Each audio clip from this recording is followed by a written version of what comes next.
Aujourd'hui on se retrouve pour une vidéo où on va essayer de faire du kombucha aromatisé. Alors soit dans 15 jours j'ai un kombucha aromatisé, un truc tip top, soit j'ai du vinaigre. Restez jusqu'à la fin, on verra bien. Je vais tenter de faire du kombucha aromatisé, un à l'hibiscus et au gingembre, un aux fruits du dragon, et en plus on est en hiver. Donc ça change un petit peu la game pour tout ce qui est fermentation. Alors je commence tout d'abord par faire chauffer mon eau, pas bouillir parce que sinon je vais cramer le thé. Donc pour la recette il va nous falloir du thé noir, l'eau chaude qui est en train de chauffer, un récipient pour faire la première fermentation et du starter. Ok, là on s'approche des 85 degrés, c'est top. On est 5 grammes de thé pour 1 litre, donc là j'ai mis 14 grammes parce que j'aime beaucoup le thé noir, j'aime beaucoup quand il y a le goût du thé noir surtout. Et ça part pour 5 minutes d'infusion et après il va falloir laisser baisser en température jusqu'à à peu près 30 degrés pour pouvoir incorporer le starter, le sucre et le SCOBY. Donc là mon thé a refroidi, donc je vais venir le transvaser dans la jarre en espérant que je ne vais pas en foutre partout. Je vais venir ajouter 300 ml.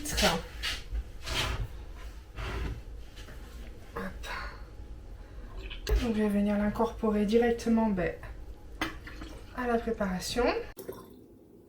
150, 160 grammes à peu près de sucre. 162, ce sera sucré. Surtout que j'ai prévu d'en faire quelque chose d'assez acide après, donc hop. Je vais venir intégrer ça ici. Et là, je vais faire quelque chose que je ne fais jamais habituellement, mais je ne viens pas prendre le SCOBY, je le mets dedans parce qu'avec le starter, il va automatiquement se former. Mais en fait, je vois que sur plein de vidéos de kombucha maker ou brewer, je sais pas quel terme il faut utiliser, dites-le moi en commentaire si vous le savez, il rajoute le SCOBY carrément. Donc je me suis dit que j'allais faire ça aussi, vu que là on expérimente totalement, je vais expérimenter d'autres trucs. Donc je me suis bien lavé les mains. Je vais venir chercher un poquito SCOBY. Ça ressemble à ça. Donc maintenant que j'ai mélangé mon thé, le starter, le sucre et que j'ai rajouté le SCOBY, il reste pas grand chose à faire. Je vais venir le recouvrir. Un petit torchon pour éviter que les insectes rentrent. Je vais le mettre de côté entre 10 à 15 jours. Et à partir du 5-7e jour, je vais venir goûter tous les jours, voir si ça me plaît, comment ça évolue. Ça, c'est la première fermentation. Au bout de 15 jours, ce qui va se passer, c'est qu'on va rentrer sur une phase de seconde fermentation en bouteille. C'est là que je vais transvaser le petit kombucha dans les bouteilles et ajouter pour une infusion d'hibiscus et de gingembre et pour l'autre de fruits du dragon en purée. Et la troisième bouteille, c'est du kombucha. Laisser 4 à 5 jours en température ambiante, en dégazifiant et en goûtant pour voir si ça me plaît, s'il faut ajouter du sucre ou pas. Et après ça partira au frais pour 4-5 jours avant de pouvoir être consommé. Faire du kombucha en hiver, ça prend 20-25 jours à peu près. Les températures sont plus basses. Si je veux accélérer, il faut que je les mette dans une pièce assez chaude où il fait 20-22 degrés. Donc je verrai, peut-être que je mettrai les bouteilles dans la salle de bain parce que c'est la seule pièce qu'on chauffe réellement dans l'appartement. Donc on va avancer un petit peu dans le temps et on se retrouve pour la seconde fermentation. Later. Bon là ça fait 7 jours que la première fermentation a commencé, donc l'idée ça va être tous les jours de venir goûter et c'est moi qui vais décider quand j'estime que la deuxième fermentation va pouvoir démarrer. On a déjà un nouveau SCOBY qui a commencé à se former, alors voyons voir. Là c'est du thé un petit peu acide, un petit peu vinaigré, mais ça va. Donc là tous les jours on va goûter. A few moments later.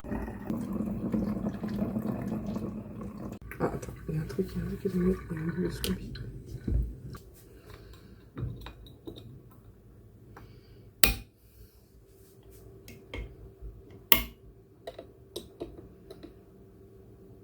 One eternity later.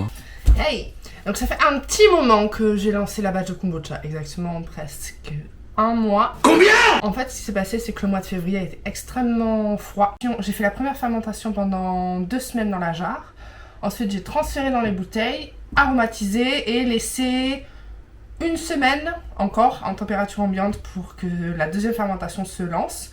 Chaque fois, je dégazais, il y avait un petit peu de gaz. Donc après, je les ai placés au frigo pendant 1 semaine.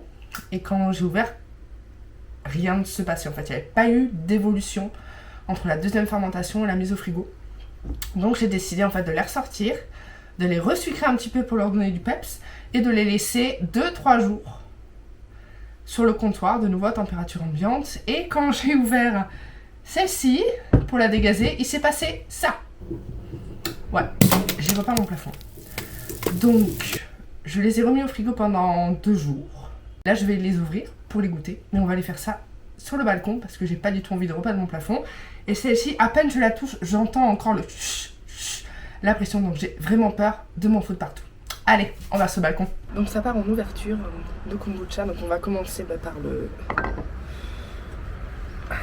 le nature. Ok. Relativement safe. Ensuite, le gingembre hibiscus.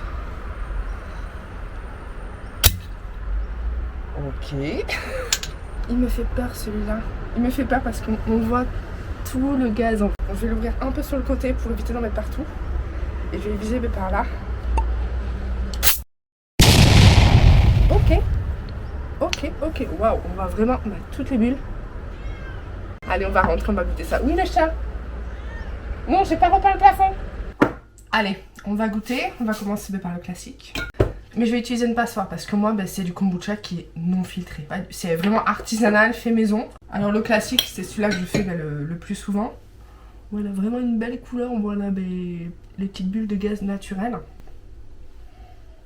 Il a tout ce qu'on recherche dans un kombucha. Il est frais, il est pétillant, c'est acide et vinaigré en même temps, mais c'est super bien équilibré. Franchement, je suis vraiment trop contente. Ça aura pris beaucoup de temps. En été, c'est beaucoup plus rapide. En été, en 10 jours, quand il fait vraiment très très chaud, j'ai du kombucha.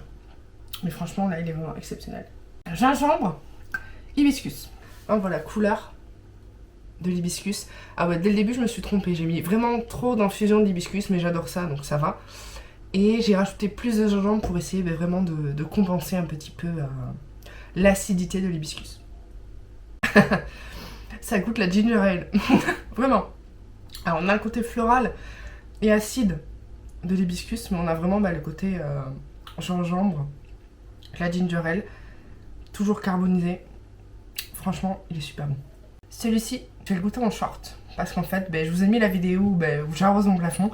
Donc je me suis dit que ça pouvait être très sympa de le goûter directement sur les réseaux. Et aussi, je vais tester ce que vaut mon kombucha contre le kombucha Ciao de Squeezie. Ouais, tous les deux sont gingembre hibiscus. Je me suis dit que ça pouvait être sympa.